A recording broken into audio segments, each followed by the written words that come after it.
মেঘ না চাইতেই বৃষ্টি চলে আসে। কথাটার মানে কি দাঁড়ালো? আমি চেয়েছিলাম, এত চেয়েছিলাম না, ভেবেছিলাম হয়তো কয়েকটা ধরবে।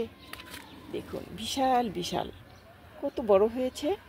মাত্র 5 দিন আগে আপনাদের দেখিয়েছিলাম যে এই সাহেব আলু এত ধরেছে, সেটা আর কি বলবো, বলার ভাষা হারিয়ে ফেলেছি আমি। কি সুন্দর ধরে পড়ে আছে, আমি তো জানতাম না যে এত ধরে। যেখানেই যাবেন শুধু আলু আর আলু। দেখুন সুন্দর লাগছে না দেখতে? দেখাতে পারছি কি না জানি না। এই তো এখানে দেখুন, এখানে বেশ ভালো লাগছে।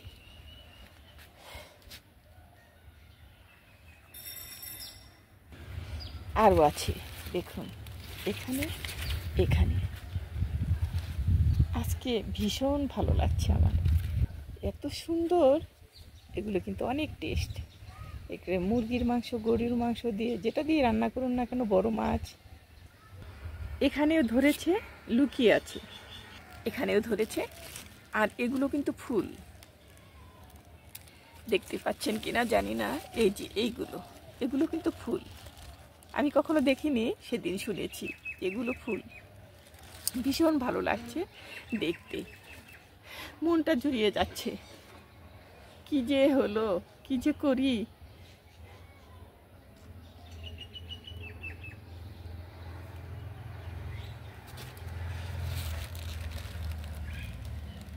আসসালামু আলাইকুম, আমি দিল মাহমুদ আফরোজা। কেমন আছেন আপনারা? দেখুন কতগুলো লেবু ধরেছি এক জায়গায়, দেখতে পেরেছেন? হয়তো দেখাতে পেরেছি। দেখুন ভালো লাগছে না দেখতে? বেশ লাগছে। ছাদে এতগুলো লেবু ধরেছে, 1 2 3 4 5 6 7, তারপর এখানে একটা ধরেছে, আর এখানে একটা, 9টা। একটাও ছিঁড়ব না, এগুলো রেখে দিব। অনেকগুলো গাঁদা ফুটেছে, ডিসেন্ট লাগছে দেখতে, ভীষণ ভালো লাগছে। ভালোবাসা কাকে বলে? এরই নাম ভালোবাসা, এরই নাম প্রেম। কারণ গাছকে যে ভালোবাসে তাকে আল্লাহ তাআলা ভালোবাসে। দেখুন কত কলি চলে আসছে, দেখুন অনেক অনেক, উপাসে অনেক। তবে সবগুলো ফুটলে ডিসেন্ট লাগবে দেখতে। বৃষ্টি হচ্ছে না, আমার গাছগুলো অনেক সুন্দর হয়েছে, ডিসেন্ট। আমি এখন আর ভাববো না যে আমার গাছগুলো খারাপ হবে, না না, সুন্দর হবে। প্রচুর খাবার দিয়েছি, তবে সময় পাচ্ছি না। বেশ কিছু গাছ, বেশ কিছু ফুলের চারা, তারপর ফলের চারা, এগুলো এনে লাগাবো, কিন্তু আস্তে ধীরে আপনাদের দেখাবো। চমক অবশ্যই একটা দিব, সেটা রেখে দিয়েছি, দেখাবো আপনাদের বেশ কয়েকদিন পর।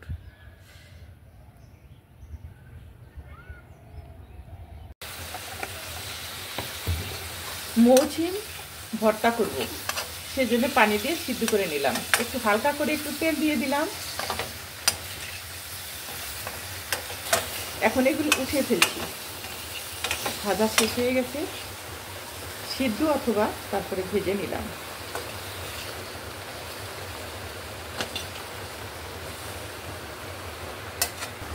শুকনো মরিচ ভেজে নিচ্ছি। বাইরে প্রচুর বৃষ্টি।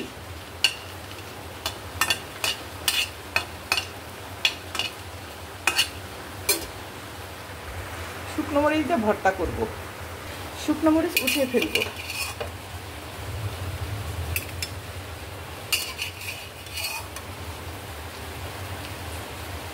আজকে ভর্তা করব কাঁচা পেঁয়াজ দিয়ে, সেটা অনেক টেস্ট, অনেক মজা লাগবে। দেখতে থাকুন। ভাত বসিয়ে দিলাম। এখন এটার টিপস হলো, আপনারা যদি দ্রুত ভাত রান্না করতে চান তাহলে ভাতের চালটা ধুয়ে বেশ আধা ঘন্টা ভিজিয়ে রাখবেন, তারপরে ভাতটা বসিয়ে দিবেন।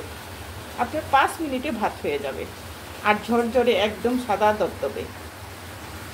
ঢেকে দিচ্ছি।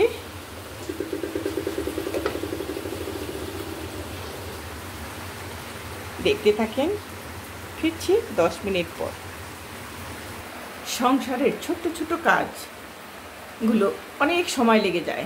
দেখা যায় যে এটা হয়তো কিছুই লাগবে না, কোনো সময়ই লাগবে না, কিন্তু দেখা যাচ্ছে যে গুছানো, তারপরে পাত্রগুলো ধুয়ে মোছা, এগুলো আবার সুন্দর করে গুছিয়ে উঠানো, এই যে কাজগুলো, এগুলো কিন্তু দেখা যায় না। এগুলো কিন্তু আমরা মহিলারা যারা কাজ করতে অভ্যস্ত, তারা খুঁটিনাটি সব কিছুই করে রাখি।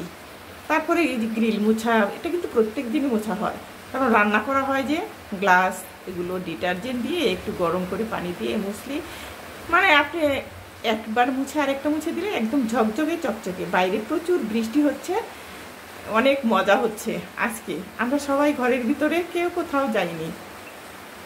দেখতে থাকুন, আপনারাও মজা করুন।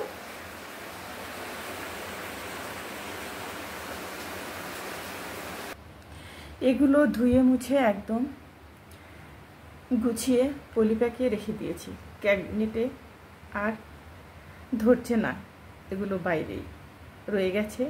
দেখি কোথায় রাখা যায়, সেখানে রেখে দেব।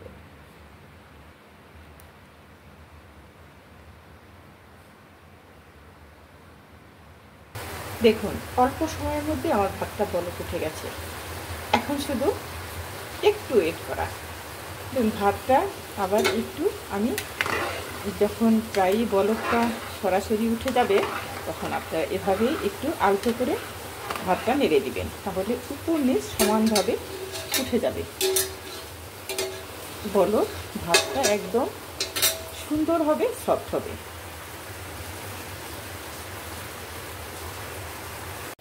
ভর্তা বানিয়ে ফেলছি। এটা আগে ভালো করে পিষে নেই, তারপর মরিচ। ভর্তাটা বাটা প্রায় শেষ হয়ে গেছে। এখন আমি শুকনো মরিচ বেটে নিব আর লবণ দিয়ে। এটা আমি বেটে নিচ্ছি। পেঁয়াজটা ভাজবো না, কাঁচা পেঁয়াজ দিয়ে ভর্তা বানাবো, অনেক টেস্ট হবে, অনেক মজা হবে, আপনারা বানিয়ে খাবেন। শুকনো মরিচ, লবণ আর কাঁচা পেঁয়াজ বেটে নিলাম। এখন আমি খাঁটি সরিষার তেল দিয়ে মেখে নিব। সরিষার তেল দিয়ে দিচ্ছি।